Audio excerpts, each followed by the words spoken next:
प्रकरण 28. नाव आहे अंधशाळेतून डच्चू. सुट्टी छान चालली होती. 2 मे रोजी आमचा रिझल्ट लागला. मला फर्स्ट क्लास मिळाला असा मधुकर राऊत या मित्रानं पत्राद्वारे कळवले. आनंद झाला, बरं वाटलं. आता 9वीला जाणार या आनंदात असतानाच राजूचे त्र्यंबकेश्वरून पत्र आलं. त्यानं लिहिलं होतं, तुझं पत्र मिळालं. तू म्हणल्याप्रमाणे 8 मे रोजी दुपारी पाथर्डी नाशिक गाडीने नाशिकला ये. 8 मे ते 12 मे 4 दिवस राजूकडे त्र्यंबकेश्वरला गेलो.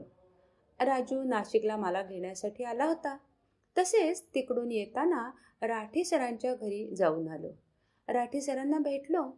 राजूची आणि राठी सरांची देखील छान ओळख होती.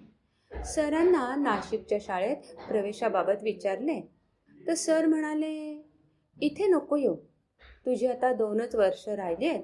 इथली शाळा बहुतेक दुसरीकडे कुठेतरी तात्पुरती जाणार आहे. त्यामुळे तू इथे येणार, लगेच दुसरीकडे जाणार, त्यापेक्षा लातूरलाच राहा. सुट्टीत मोहन साकेगावला होता. दिवसभर त्याच्याशी गप्पा मारायच्या, बास्केट विणायची. त्यात दिवस छान जायचा. संध्याकाळी माधव काकाच्या दारात सिमेंटच्या 3 पायऱ्या होत्या. त्यावर बसून भैया, भाऊ आणि मोहन आम्ही दैनंदिन घडामोडींवर गप्पा मारायचो. भैया आणि भाऊ तसेच मोहन त्यांच्या शाळेतल्या काही गमती सांगत. मीही लातूरची फुशारकी मारत असे. एकदा भैया म्हणाला, आज पेपरला एक जाहिरात आली आहे. छत्रपती संभाजीनगर इथं नवीन अंधशाळा सुरू होऊन तिथे इंटरव्ह्यू आहे. ते आहे बुधवारी 13 जून रोजी. संस्थेकडून अंध विद्यार्थ्यांना प्रवेश घेण्याचं त्यांनी आव्हान केलं आहे. दिनू, तू सुद्धा लातूरपेक्षा तिथेच प्रवेश घे. मी म्हणालो, आता केवळ 2च वर्ष राहिली आहेत. लातूरला मी रुळलो आहे, त्यामुळे संभाजीनगरला कशाला प्रवेश घेऊ. सुट्टी संपत आली होती. 11 जूनला महाराष्ट्रातल्या सगळ्या शाळा सुरू होणार होत्या. 7 जूनला गुरुवारी साकेगावचे पोस्टमन शिवाजी काकांनी मला पत्र दिलं. ते आंतरदेशीय पत्र होतं. मी मोहनकडून ते वाचून घेतलं. ते पत्र अंधशाळेतून सोमवंशी साहेबांनी पाठवलं होतं. ते असं होतं, विभागीय समाज कल्याण खाते छत्रपती संभाजीनगर यांच्या प्राप्त आदेशावरून आपले नाव शासकीय अंधशाळा या संस्थेतून कमी केले आहे. म्हणून येत्या शैक्षणिक वर्षात आपण आपली व्यवस्था करावी. प्राप्त आदेशावरून आपणास शासकीय अंधशाळेत प्रवेश मिळणार नाही. पत्र वाचताच माझ्या पायाखालची जमीनच हादरली. काय करावं, कुठे जावं आणि असं झालंच कसं, काहीच कळेना. सगळे काय म्हणतील याची मला भीती वाटायला लागली. आणि खरोखरच सगळ्यांनीच माझ्याशी असहकार पुकारला. अगदी अण्ण्या, तात्या, वहिनी सगळ्यांनाच असं वाटलं की माझीच काहीतरी चूक झाली आहे आणि मीच काहीतरी अघटित केलं आहे. वास्तविक विद्यार्थ्यांमध्ये फूट पडली. करते करविते नामनिराळे राहून माझ्यावर खापर फुटलं होतं आणि म्हणून साहेबांनी मला शाळेत येऊ नको असं पत्र पाठवलं असावं. राजूही त्र्यंबकेश्वरून आला होता. तो मात्र काहीच बोलत नव्हता. 4 दिवस शांत डोक्याने विचार केला आणि मग मार्ग सुचला. भैयानं ती पेपरमधली जाहिरात सांगितल्याचं लक्षात आलं. छत्रपती संभाजीनगर इथं तारामती बाफना अंध विद्यालय सुरू होणार असून 13 जूनला सकाळी इंटरव्ह्यू असल्याचं लक्षात आलं. म्हणून 12 जून रोजी सकाळीच संभाजीनगरला जाऊन अशोक भाऊकडे मुक्काम करावा आणि दुसऱ्या दिवशी इंटरव्ह्यू द्यावा असा विचार केला. 12 तारखेला मंगळवारी सकाळी एकटाच निघालो. राजू झोपला होता. त्या दिवशी त्याला खूप ताप आला होता आणि त्याच्या पायात काटा मोडल्यामुळे पायही खूप दुखत होता. मी निघाल्याबरोबर तो पटकन उठला आणि माझ्याबरोबर यायला लागला. मी नको म्हणलो, पण तरी देखील तो माझ्याबरोबर छत्रपती संभाजीनगरला आलाच. पाय दुखत असताना आणि अंगात ताप असताना स्वतःच्या तब्येतीकडे दुर्लक्ष करून तो माझ्या काळजीपोटी संभाजीनगर इथं आला. त्याला खरोखरच सलाम. असा भाऊ लाखात एखाद्यालाच मिळत असेल. आम्ही 12 वाजता छत्रपती संभाजीनगरला पोचलो. जाताना आदरणीय भगवान काकांकडून अशोक भाऊंचा पत्ता नेला होता. दुपारी 4 पर्यंत हडको एन 11 या परिसरात आम्ही दोघं फिरत होतो. काही केल्या पत्ता सापडेना. राजूचा पाय दुखणं बंद होईना आणि त्यात माझेही पाय दुखायला लागले. रिमझिम पाऊस सुरू झाला होता. एका दुकानदाराला विचारलं की तो म्हणाला, अमक्या अमक्या गल्लीत जा, तिथे एक महाजन राहतात. पाटी देवीदास बी महाजन अशी होती. आमचा जीव भांड्यात पडला. राजूला वाटलं हेच अशोक भाऊंचं घर असेल. घराची बेल वाजवली. घरातून एक बाई आल्या. अर्थात त्या मंगलवहिनी नव्हत्या. राजूच्या काय झालं ते घोळ लक्षात आला. त्या बाईंचे घोळ लक्षात आला. त्यांनी आम्हाला सांगितलं, काही हरकत नाही, याच्यापूर्वी असं घडलंय. त्यांनी पाणी दिलं. चहा टाकते म्हणाल्या, पण आम्हीच नको म्हणालो. त्यांनी सांगितलं, पलीकडच्या लाईनमध्ये महाजन आहेत बहुतेक, तेच तुमचे नातेवाईक असावेत, आणि जर नाही सापडलं ना तर परत या. लगेच त्या लाईनला गेलो आणि तेच अशोक भाऊंचं घर निघालं. त्या दिवशी अशोक भाऊकडे मुक्काम केला. दुसऱ्या दिवशी 13 तारखेला शाळेच्या इंटरव्ह्यूसाठी गेलो. तिथे फक्त पहिलीच्या नवीन विद्यार्थ्यांनाच प्रवेश देणार होते. त्यामुळे मला पुन्हा लातूरला जा असा सल्ला मिळाला. त्यांनी प्रवेश दिलाच नाही. इंटरव्ह्यूच्या ठिकाणावरून छत्रपती संभाजीनगर एस.टी. स्टँडकडे जात असताना मध्येच कुठेतरी अचानक सविता अक्कानं आम्हाला पाहिलं आणि जोरात राजूला ती हाक मारायला लागली. कोणीतरी हाक मारतंय मी ऐकलं. तोपर्यंत सविता अक्का धावत धावत येऊन राजूसमोर उभी राहिली होती. ती आमची चुलत बहीण, अशोक महाजन यांची सख्खी बहीण. तिनं आग्रह करून आम्हाला तिच्या घरी नेलं. तिला खूप आनंद झाला होता, कारण आमची अचानक भेट झाली होती. चहा, पोहे आणि साखरेचा शिरा खाऊन आम्ही त्याच दिवशी दुपारी छत्रपती संभाजीनगरहून साकेगावला पुन्हा परत आलो. याबरोबरच प्रकरण 28 इथेच संपलंय. प्रकरण 29 याचं नाव आहे अखेर गृहात प्रवेश मिळाला. छत्रपती संभाजीनगरहून आल्यावर पुन्हा 2 दिवस शांत डोक्याने विचार केला. 16 तारखेला मी आणि संगीता निघालो. दुपारी शेगावहून कोपरगाव बीड गाडी पकडली. त्या दिवशी मुक्काम बीडला पमात्याकडे गेला. मी दुसऱ्या दिवशी सकाळी रविवारी लातूरला निघालो. मावशीकडे पोहोचलो. मावशी आणि काकांना सगळं सांगितलं. मावशी म्हणाली, मागे तुला असाच प्रवेश मिळत नव्हता, काकांमुळे प्रवेश मिळाला, आणि आता हे काय करून ठेवलेस? मोठा भाऊ म्हणजेच बाळूभाऊ म्हणाला, दिनू, एक लक्षात ठेवावं, शहाण्याच्या पुढे आणि गाढवाच्या मागे कधीही जाऊ नये. तू खूपच काहीतरी भयंकर करून ठेवलंयस. त्यांच्या या अशा बोलण्यामुळे माझं मनोधैर्य आणखीनच खच्ची होऊ लागलं. काका म्हणाले, त्याला केवळ वसतिगृहातून काढलंय, शाळेतून नाही. त्याची शैक्षणिक गुणवत्ता छान आहे. थोडे दिवस आपल्याकडे राहून शाळेला जाईल. दुसऱ्या दिवशी सकाळी श्री शिवाजी विद्यामंदिर हायस्कूल या माझ्या शाळेत गेलो. पहिल्याच तासापासून शेवटच्या तासापर्यंत सगळे तास अटेंड केले. मागच्या आठवड्यात शाळा बुडाली होती. त्या काळात विशेष असं काही शिकवलं नाही असं मित्रांकडनं कळलं. मधुकर राऊत, बालाजी चापोलीकर, अरविंद सिंगापुरे, चंद्रगुप्त झांबरे, राजू शहाणे, धनंजय साखरे हे माझे जवळचे चांगले डोळस मित्र होते. त्यांनाही माझ्या वसतिगृहातील प्रवेशाबद्दल सांगितलं. सगळे मित्र म्हणाले, मग आता काय करणार आहेस? मग मी म्हणालो, तेच मलाही कळत नाही आहे. सध्या मावशीकडे राहून शाळेला येता येईल. माझ्या वर्गातला अंधमित्र रामभाऊ भुंबे आणि बसाप्पा कलशेट्टी यांनी सांगितलं की आम्ही केवळ वर्गातच तुझ्याशी बोलू. तुला हवी ती पुस्तकं देऊ, पण वसतिगृहात तुझ्याशी बोलणार नाही, कारण साहेबांनी आम्हाला तसं सांगितलंय. शाळा सुटल्यावर मावशीकडे जाता जाता मी वसतिगृहात गेलो. साहेबांना भेटण्याचा प्रयत्न केला, पण ते काही भेटलेच नाहीत. ऑफिसमध्ये पाटील सर होते. ते म्हणाले, या हो, आले का? त्यांनी हसून स्वागत केलं. मला बरं वाटलं. मी म्हणालो, सर बघा ना, काहीतरी करा. मला वसतिगृहात पुन्हा प्रवेश द्या. पाटील सर म्हणाले, साहेब आज आले नाहीत. साहेबांना भेटा. मी काय करू शकतो? मी म्हणालो, तुम्ही साहेबांना सांगू शकता. पुन्हा सर जोरात हसले आणि म्हणाले, माझं नाही ऐकणार ते.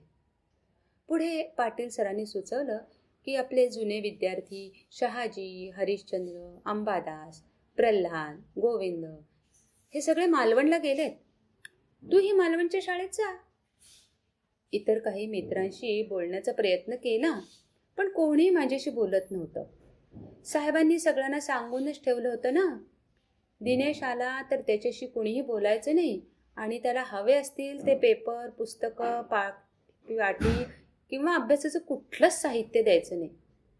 दुसऱ्या दिवशी पुन्हा शाळेत गेलो. सोमवंशी साहेबांना भेटलो. ते म्हणाले, तू कुठे जरी गेलास तरी तुला आता मी शाळेत घेणार नाही. आमच्या शिवाजी विद्या मंदिर हायस्कूल या शाळेतील गणिताचे शिक्षक शेरखाने सर तसेच हिंदीचे राठी सर यांनी मला खूप मार्गदर्शन केलं. साहेबांनी कसं चुकीच्या पद्धतीनं वसतिगृहातून काढलं हे समजावून सांगितलं. केवळ 18 वर्ष पूर्ण झाल्यावरच शाळेतून काढता येतं किंवा सलग 2 वेळेस नापास झाल्यावरच वसतिगृहातून नाव कमी करता येतं. तसंच कोणी लिखित स्वरूपात चोरीमारी केली असल्याची तक्रार केली तर शाळेतून काढता येतं. तुझ्या बाबतीत तसं काहीच झालेलं नाहीये. तुला केवळ सूडबुद्धीनं आकसानं काढलं असावं असं आम्हाला वाटतंय. तू ना विभागीय समाज कल्याण खाते औरंगाबाद यांच्याकडे जाऊन सोमवंशी साहेबांची तक्रार कर. तुला निश्चित पुन्हा प्रवेश मिळेल. असं मोलाचं मार्गदर्शन आणि सहकार्य केलं. एवढं करूनही तुला प्रवेश मिळाला नाही तर आम्ही श्री शिवाजी विद्या मंदिर हायस्कूलच्या बोर्डिंगमध्ये तुझी मोफत व्यवस्था करू असा विश्वासही मला दिला. घारापुरस्कर सरांकडे गेलो. त्यांनी मला खूप धीर दिला. सर्वप्रथम त्यांनी मला आलेलं पत्र वाचून घेतलं. सर म्हणाले, अशा प्रकारचे कुठलेच निर्देश विभागीय समाज कल्याण खात्याकडून आलेले नाहीत. आम्ही सुट्टी जरी असली तरी ऑफिसमध्ये सातत्याने जात येत होतो. साहेबांनी हे मनानेच केलं असावं असं मला वाटतंय. मध्यंतरी बोलता बोलता साहेब मला आणि केरुरे सरांना म्हणाले होते, मी दिनेशला आणि बाबूलालला शाळेतून काढणार आहे. आम्ही त्याबाबत सरांना समजवण्याचा प्रयत्न केला पण उपयोग झाला नाही. त्यामुळे तू श्री शेरखाने सर आणि राठी सर यांनी जे सांगितलं ना तसंच कर. तू एकटा जाऊ शकतोस औरंगाबादला. नक्की जा आणि तिथे श्री आस्वार साहेब आहेत. ते स्वभावानं खूप छान आहेत. त्यांना जाऊन भेट. असं श्री घारापुरकर सरांनी योग्य मार्गदर्शन केलं. रात्री 11ची लातूर औरंगाबाद बस पकडून सकाळी 5 वाजता औरंगाबादला पोहोचलो. पाऊस चालू होता. कुणाचाच पत्ता माझ्याकडे नव्हता. 8-10 दिवसांपूर्वी राजू बरोबर अशोक भाऊकडे गेलो होतो, परंतु पत्ता राजूकडेच राहिला होता. कारण पुन्हा औरंगाबादला यावं लागेल असं वाटलंच नव्हतं. काय करावं काही सुचेच ना. मग स्टँडमधील बाकड्यावर जाऊन बसलो. थोडा विचार केल्यावर लक्षात आलं की गोपाळ मामा ST खात्यात नोकरीला आहेत. आपण इथेच कंट्रोल ऑफिसमध्ये जाऊन चौकशी करावी. सकाळीच कंट्रोलर साहेबांना गोपाळराव देशमुख यांना भेटायचं आहे असं सांगितलं. कंट्रोलरनं मला विचारलं, ते तुझे कोण आहेत? मी सांगितलं, मामा आहेत. कंट्रोलर म्हणाले, बाळ, इथे 5 देशमुख आहेत. त्यापैकी नेमके कोण? त्यांचं पूर्ण नाव काय आहे? मला त्यांचं पूर्ण नाव माहीतच नव्हतं. मग काय करावं हा प्रश्न पडला. कंट्रोलर म्हणाले, ठीक आहे, थोडा वेळ इथे बस, काहीतरी मार्ग निघेल. थोड्याच वेळात एक रातराणी बस घेऊन गोपाळ मामा इथे येणार असल्याची माहिती कंट्रोलरने मला दिली. तसंच घडलं. साधारण 5:15-5:30ला गोपाळ मामाची आणि माझी भेट झाली. त्यांच्याबरोबरच मी घरी गेलो. त्यांना माझं सगळं काम सांगितलं. ते म्हणाले की 11 वाजता मी तुला पैठण गेट येथील विभागीय समाज कल्याण खात्याच्या कार्यालयात नेऊन सोडतो. पण मला तुझ्याबरोबर थांबता येणार नाही. मला नंतर दुसरं काम आहे. मी म्हणलो, काहीच हरकत नाही. मामांनी 11 वाजता मला विभागीय समाज कल्याण खात्याच्या कार्यालयाजवळ सोडलं. मी आस्वार साहेबांची चौकशी केली. साहेब अजून आले नव्हते. त्यांच्या सचिवानं मला बसण्यास सांगितलं. शेवटी 4 वाजता साहेब आले. 11 ते 4 मी तिथेच बसून राहिलो. 4 वाजता आस्वार साहेबांनी मला येण्याचं कारण विचारलं. सगळं सांगितलं त्यांना. सोमवंशी साहेबांनी दिलेलं पत्र आस्वार साहेबांच्या हातात दिलं. साहेबांनी लगेच सांगितलं की आम्ही अशा प्रकारचे कुठलेच आदेश दिले नाहीत. मग सोमवंशीने असं का लिहिलं? खरं तर हे मला माहीतच नव्हतं.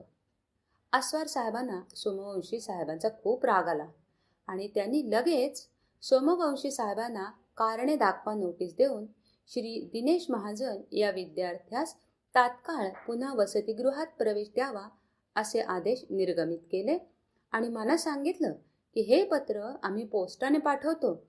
एक प्रत तुझ्याजवळ देतोय. 3 दिवसांनी पुन्हा सोमवंशी साहेबांना जाऊन भेट. तुझा प्रवेश निश्चित होईल. त्या दिवशी रात्रीची बस पकडून मी लातूरला गेलो. पुढे 3 दिवस मावशीकडेच राहून मी शाळेत जात होतो. 4थ्या दिवशी वसतिगृहात जाऊन साहेबांना भेटलो. साहेब म्हणाले, काय रे भाड्या, माझ्या बापाकडे गेलास? मला विनंती केली असतीस तर तुला घेतलं नसतं का? मी सरांना विनंती करून झाली होती. सर म्हणाले होते, कुठेही जा, मी तुला शाळेत घेणार नाही. तेव्हा साहेब म्हणाले, मी तुला शाळेत घेतो, पण काही अटी आहेत. एकतर मुलांशी बोलायचं नाही, जे मिळेल ते घ्यायचं, काही विचारायचं नाही आणि तुला एकट्याला शाळेपासून दूर असलेल्या 94 नंबरच्या खोलीत राहावे लागेल आणि अभ्यास करावा लागेल. मी म्हणलो की सर, शेवटचे 2 अटी मला मान्य आहेत, पण 94 मध्ये एकटं राहणं आणि अभ्यास करणं या अटी मान्य नाहीत. पाहिजे तर घेऊ नका. फक्त या पत्रावर सही द्या की मी तुला घेत नाही. मग मात्र साहेबांना खूप राग आला आणि ते रागाने म्हणाले, जादा बोलू लागलास का रे? सोनवणे, दिनेशची सगळी व्यवस्था करून दे आणि त्याला काहीही कमी पडणार नाही असं बघ. तिथून पुढे 2 वर्ष साहेबांनी माझी खूपच छान व्यवस्था ठेवली. पुढे 2 वर्षानंतर त्यांची विभागीय चौकशी झाली आणि त्यांना बडतर्फ केले. तेव्हा सर म्हणाले की मी विनाकारणच दुसऱ्याचं ऐकून तुला त्रास दिला होता. खरं तर तुझं काहीच चुकलं नव्हतं. याबरोबरच प्रकरण 29 इथेच समाप्त झालंय. प्रकरण 30, भूतचेष्टांमुळे घाबरगुंडी. 94ची खोली मी आनंदाने स्वीकारली. ती आमच्या मुख्य वसतिगृहापासून बऱ्याच अंतरावर होती. साधारण 82-83च्या खोल्या मुख्य वसतिगृहापासून 117 पावलांवर होत्या, तर तिथून 94ची खोली पुढे 24 पावलांवर होती. केरुरे गुरुजींच्या घरासमोर ही 94ची खोली होती.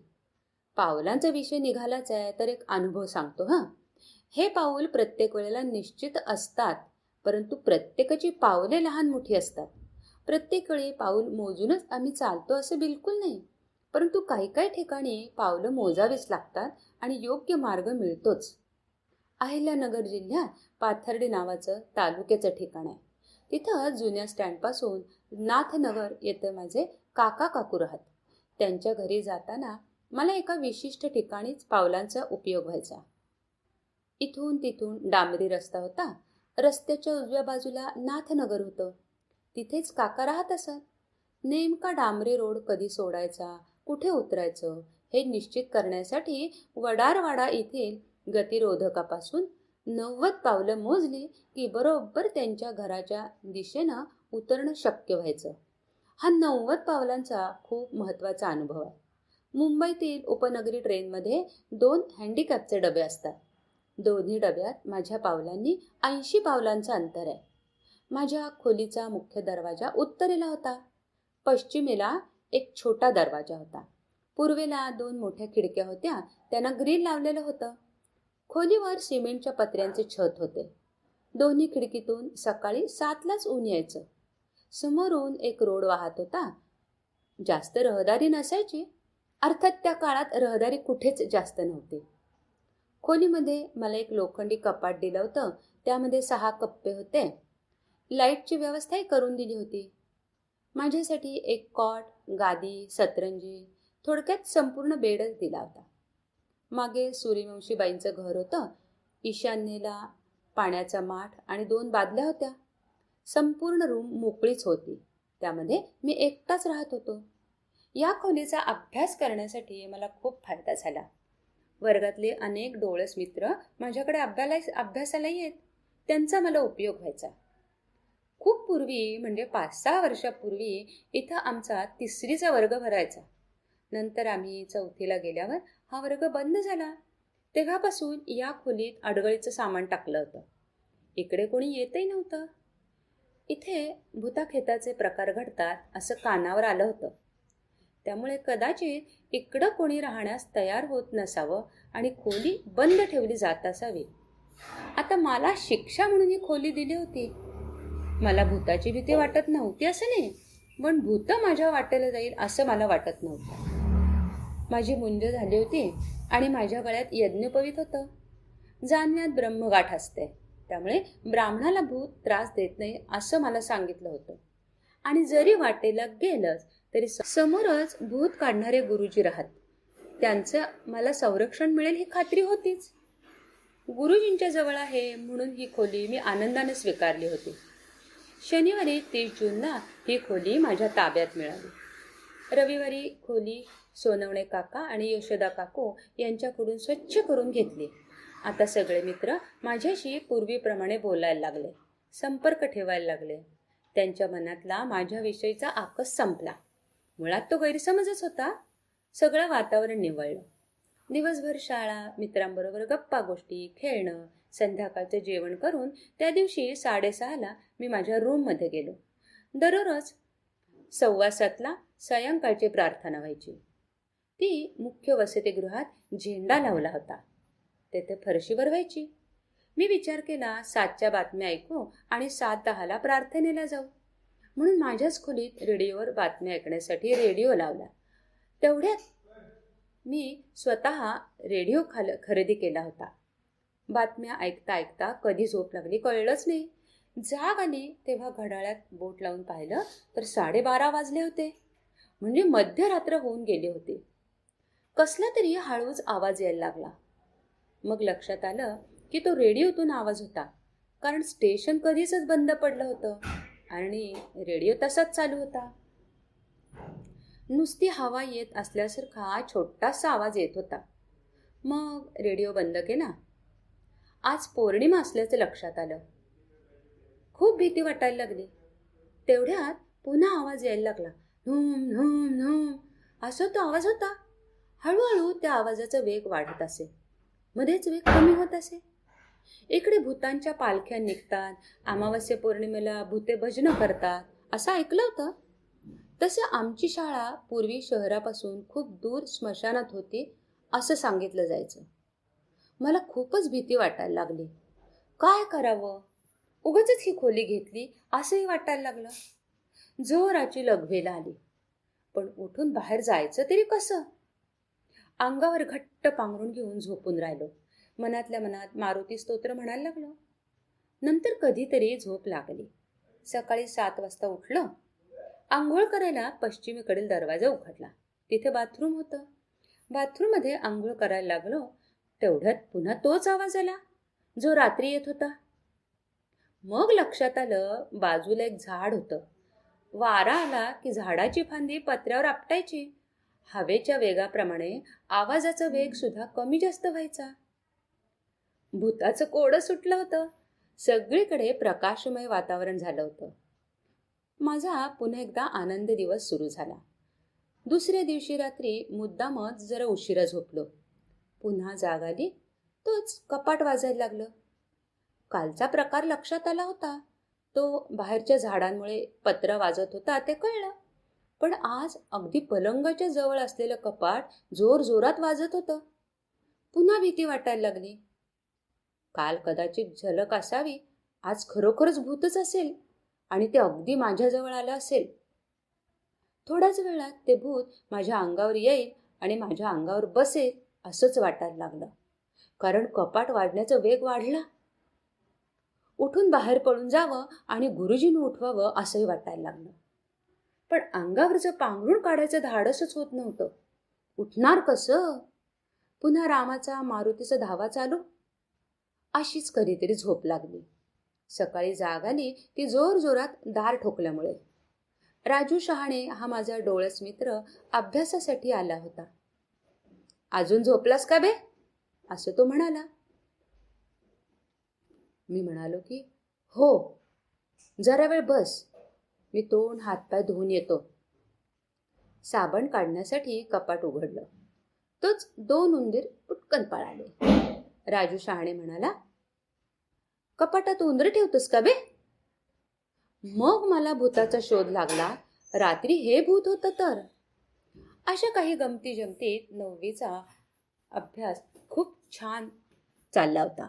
सकाळी 4 ते 6 ब्रेल पुस्तके वाचन, 7 ते 9 गृहपाठ लेखन, 10 ते 5 शाळा, 5 नंतर 6:30 पर्यंत मैदानावर क्रिकेट, 6:30ला जेवण, प्रार्थनेनंतर 9:30 पर्यंत पुन्हा अभ्यास करायचो.